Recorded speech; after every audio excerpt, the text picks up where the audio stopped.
Good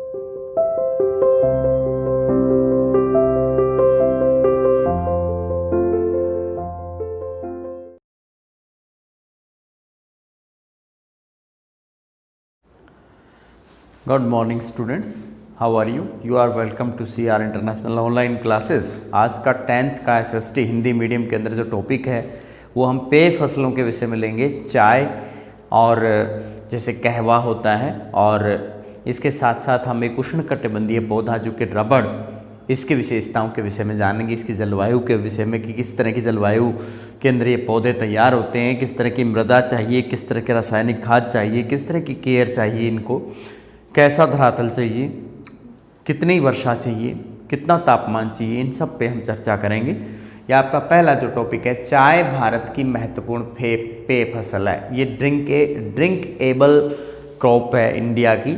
चाय की पत्तियां तोड़ करके खलिहान में संसाधित की जाती हैं। इसके लिए महिला श्रमिक खास तौर पर उनको वरीयता दी जाती है, क्योंकि महिला श्रमिक बहुत अच्छे से इस काम को प्रॉपर तरीके से करती हैं। भारत में चाय, वैसे पूरे वर्ल्ड के अंदर सबसे टॉप मोस्ट चाय का उत्पादक राज्य भारत है, लेकिन हम निर्यात के नंबर पे फर्स्ट पोजीशन नहीं रह जाते हैं, क्योंकि फर्स्ट पोजीशन श्रीलंका ले जाता है। सेकंड पोजीशन इंडिया का निर्यातक में आता है। तो इंडिया में कुछ स्थान हैं जहाँ पर जैसे कि चाय का उत्पादन होता है। असम पूरा कंप्लीट जो एरिया है उसके अंदर बहुत फेमस है, चाय का उत्पादन वहाँ पे होता है। वेस्ट बंगाल का जलपाईगुड़ी और दार्जिलिंग के ज़िले, यहाँ पर जो कि पहाड़ी एरिया है, वहाँ पर चाय का उत्पादन होता है। तमिलनाडु के अंदर, केरला के अंदर, आंध्र प्रदेश के अंदर और हिमाचल प्रदेश के, उत्तराखंड के अंदर, ये चाय के उत्पादक राज्य हैं हमारे भारत के अंदर। तो इसकी जलवायविक दशाएं जो हैं, कौन कौन सी जलवायविक दशाएं हैं उनके अंदर सबसे पहला तापमान चाहिए 25 डिग्री सेल्सियस से अधिक तापमान इसके लिए चाहिए। इसमें 25 डिग्री सेल्सियस से कम तापमान रहता है तो इसका उत्पादन जो है वो हल्का रह जाता है, यानी फसल का जो पकाव है या फसल का जो उत्पादन है वो बहुत बेहतर तरीके से नहीं हो पाता। कोष्ण, नम और पाला रहित जलवायु, इसके लिए मौसम बहुत खुला चाहिए, नमी युक्त वातावरण चाहिए जिसके अंदर थोड़ा सा नमी बनी रहे, यानी आर्द्रता युक्त वातावरण चाहिए इसके लिए।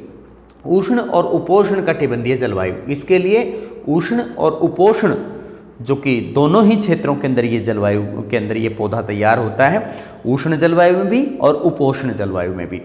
वर्षा जो है चाय के पौधे को 150 सेंटीमीटर से ज़्यादा और 250 सेंटीमीटर से के बीच की जो वर्षा है, 150 से 250 के बीच की जो वर्षा है, इसके लिए भारी वर्षा की ज़रूरत होती है। और लेकिन इसमें पानी खड़ा नहीं होना चाहिए, पानी का लेवल इस तरह का हो, ढालनुमा खेत होने चाहिए कि पानी बरसता रहे और वो रिस रिस करके जाता रहे। मतलब ऐसा ना हो कि पानी खड़ा हो गया तो चाय का पौधे का नाश हो जाता है। मृदा, हल्की मृदा चाहिए इसके लिए, ऐसी यानी भारी मृदा की जरूरत नहीं होती, काली मिट्टी वगैरह की जरूरत नहीं होती।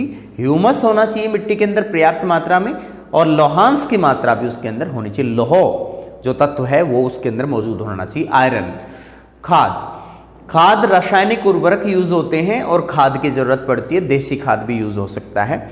इसके बाद है उत्पादक जिले हैं, उत्पादक राज्य हैं हमारे भारत के अंदर। असम है, बंगाल है, तमिलनाडु है, केरला है, हिमाचल प्रदेश है, उत्तराखंड है, आंध्र प्रदेश है, त्रिपुरा है। इसमें ज़्यादातर वे राज्य हैं जो कि पहाड़ी प्रदेश हैं, या फिर जिन क्षेत्रों के अंदर इस तरह की मिट्टी मिलती है उन क्षेत्रों में इनका उत्पादन होता है। कहा जाता है कि जो चाय का पौधा होता है वह मिट्टी की उर्वरता को खत्म कर देता है, इसलिए बहुत ही ज़्यादा केयर की ज़रूरत होती है। पूरे भारत में चाय पैदा नहीं होती, जैसे हरियाणा के अंदर, पंजाब में बिल्कुल भी चाय का उत्पादन नहीं होता, लेकिन इन राज्यों में होता है। असम से लेकर बंगाल, तमिलनाडु, केरला, हिमाचल प्रदेश, उत्तराखंड, आंध्र प्रदेश, त्रिपुरा, ये सभी लगभग पहाड़ी प्रदेशों के अंदर इनका विस्तार देखने को मिलता है। इसके बाद आता है रबड़।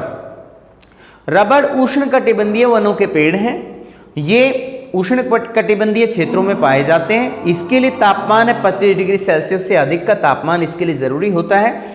25 डिग्री सेल्सियस से नीचे अगर तापमान रहता है, औसत तापमान रहता है, तो इसका उत्पादन उतना अच्छा नहीं रहता। ज़्यादा ऊंचाई पर नहीं उगता, इसकी जो निश्चित ऊंचाई क्षेत्र है, जैसे कि समुद्र तल से जो ऊंचाई क्षेत्र है उसमें ज़्यादा ऊंचाई पर इस तरह का पेड़ नहीं उगता है। वर्षा 200 सेंटीमीटर से अधिक वर्षा इसके लिए होनी चाहिए, क्योंकि ये जो है भूमध्य रेखीय वनों के अंदर इस तरह का उत्पादन ज़्यादा होता है।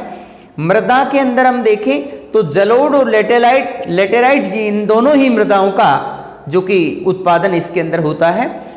इसके अंदर जलोढ़ मृदा में भी ये रबड़ उगता है और लेटेराइट मृदा के अंदर भी ये उगता है। उत्पादक क्षेत्र है तमिलनाडु, कर्नाटका, अंडमान निकोबार द्वीप समूह, हिमाचल की गारो पहाड़ियां, खासी, गारो, जयंतिया की पहाड़ियां, और भारत का इसमें तो वर्ल्ड के अंदर 5वां स्थान है, 5th पोजीशन है इंडिया की रबड़ के उत्पादन में। जैसे ब्राजील वगैरह हैं और जैसे श्रीलंका है, मलेशिया है, ये इसके अंदर ज़्यादा उत्पादन करते हैं। केरला 91% उत्पादन करता है। पूरे इंडिया में जितना भी चाय का उत्पादन होता है उसमें 91% अकेला केरला करता है, जो कि अग्रणी उत्पादक राज्य है। इसके अंदर हम एक बार फिर से हम रिवाइज करेंगे कि जो चाय का जो उत्पादन है इंडिया के अंदर सभी राज्यों में नहीं होता, केवल उन पहाड़ी प्रदेशों के अंदर जिसमें इस तरह की मिट्टी मिलती है, जिसमें लौह तत्व की प्रचुर मात्रा है, ढाल नुमा खेत हैं, छोटे सीढ़ीदार खेत जिनमें पानी खड़ा होने की समस्याएं नहीं होती हैं, तो उन क्षेत्रों में तापमान थोड़ा सही रहता है, 25 डिग्री सेल्सियस से ज़्यादा ही तापमान रहता है, तो वहाँ पर इसका उत्पादन होता है चाय का। कोष्ण, नम और पाला रहित जलवायु इसके लिए चाहिए होती है, यानी पाला अगर गिर जाता है या इसके अंदर कोहरा पड़ जाता है तो उससे फसल का जो पौधा है वो खत्म हो जाता है। नम जलवायु जो है, आर्द्र जलवायु इसके अंदर चाहिए होती है, क्योंकि आर्द्र जलवायु के अंदर ये पौधा अपनी नमी को खत्म नहीं होने देता है और यानी जो विपरीत परिस्थितियों से भी लड़ने की क्षमता रखता है। उष्ण और उपोष्ण कटिबंधीय जलवायु, ये उष्ण जलवायु में भी ये उगता है और उपोष्ण कटिबंधीय जलवायु में भी ये उगता है। अब आता है वर्षा। वर्षा कितनी चाहिए इसके लिए? चाय के पौधे को 150 सेंटीमीटर से 250 सेंटीमीटर की वर्षा चाहिए, यानी तेज वर्षा की जरूरत है, इसको भारी वर्षा की जरूरत है। मृदा, हल्की मृदा चाहिए, ह्यूमस और लौह मात्रा में संपन्न इस तरह की मृदा यहां पर इसके लिए चाहिए। हल्की मृदा, हल्की मृदा का मतलब होता है बहुत भारी दोमट मृदा की जरूरत नहीं है, हल्की मृदा की जरूरत है जिसमें ह्यूमस पर्याप्त मात्रा में मौजूद हो, यानी उर्वरता बरकरार रहे जिसके अंदर, और लौह तत्व की पूर्ति इसके अंदर होती रहे। खाद, रासायनिक उर्वरक और खाद की जरूरत इसको बहुत ज्यादा जरूरत पड़ती है, जो कि देसी खाद इसके लिए अगर उपलब्ध हो जाता है तो बहुत अच्छी बात है। बाकायदा रासायनिक खादों के अंदर इसमें केमिकल फर्टिलाइजर का यूज कर सकते हैं, डीएपी, यूरिया या फिर इसमें फास्फोरस इस तरह के यूज कर सकते हैं। उत्पादकों में असम राज्य है, बंगाल, तमिलनाडु, केरला, हिमाचल प्रदेश, उत्तराखंड, आंध्र प्रदेश और त्रिपुरा। अगर हम वर्ल्ड लेवल की बात करें तो भारत का उत्पादन के अंदर अगर लिहाज से देखा जाए तो सेकंड, वैसे टॉप मोस्ट उत्पादन करता है इंडिया, लेकिन जनसंख्या इतनी ज्यादा है कि वो अपने चाय का निर्यात नहीं कर पाता, दूसरे देशों को नहीं बेच पाता है। जबकि श्रीलंका हमारे से कम उत्पादन करता है, लेकिन वह दुनिया को हमारे से ज्यादा निर्यात करता है क्योंकि उसके वहां पे खपत कम है। तो खपत का हिसाब होता है हमारे इंडिया के अंदर जो है उत्पादन काफी होता है, पूरे वर्ल्ड में सबसे ज्यादा है, लेकिन फिर भी हम निर्यात नहीं कर पाते, टॉप मोस्ट निर्यात नहीं कर पाते हैं, सेकंड पोजीशन आ जाती है हमारी। तो जलवायविक दशाओं के अंदर केवल इसमें इतना ध्यान रखने की जरूरत है, इसमें पहाड़ी प्रदेश के अंदर ये ज्यादा अच्छे से पनपता है क्योंकि ढाल नुमा सीढ़ीदार खेत मिल जाते हैं, पर्याप्त मात्रा में पानी एक जगह खड़ा नहीं होता, तापमान भी ठीक रहता है और पाला रहित जलवायु इसके लिए होनी चाहिए। इसके लिए मृदा में हल्की मृदा चाहिए, कोई जरूरी नहीं कि जलोढ़ मृदा के अंदर ही ये पैदा होती हो। इसके बाद है रबड़। रबड़ उष्ण कटिबंधीय वनों का पेड़ है, ये एक ऐसा मरुस्थलीय, ये इसको भूमध्य रेखीय कहेंगे, मरुस्थलीय नहीं, भूमध्य रेखीय क्षेत्र का ये पौधा है। जैसे कि हमारे इंडिया से लगभग 8 डिग्री नीचे भूमध्य रेखा आ जाती है, तो भूमध्य रेखा के पास में जितने भी कंट्रीज होते हैं उनके अंदर रबड़ उगाया जाता है।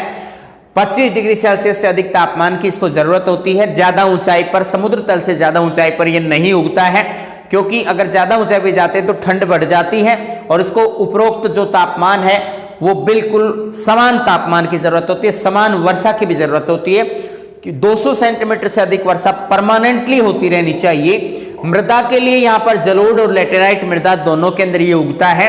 उत्पादक क्षेत्र भारत के अंदर जो कि भूमध्य रेखीय क्षेत्र से नजदीक पड़ते हैं उन क्षेत्रों में ये उगता है। तमिलनाडु, कर्नाटका, अंडमान निकोबार द्वीप समूह और हिमालय की गारो पहाड़ियां, इन क्षेत्रों के अंदर इसका उत्पादन इंडिया में होता है।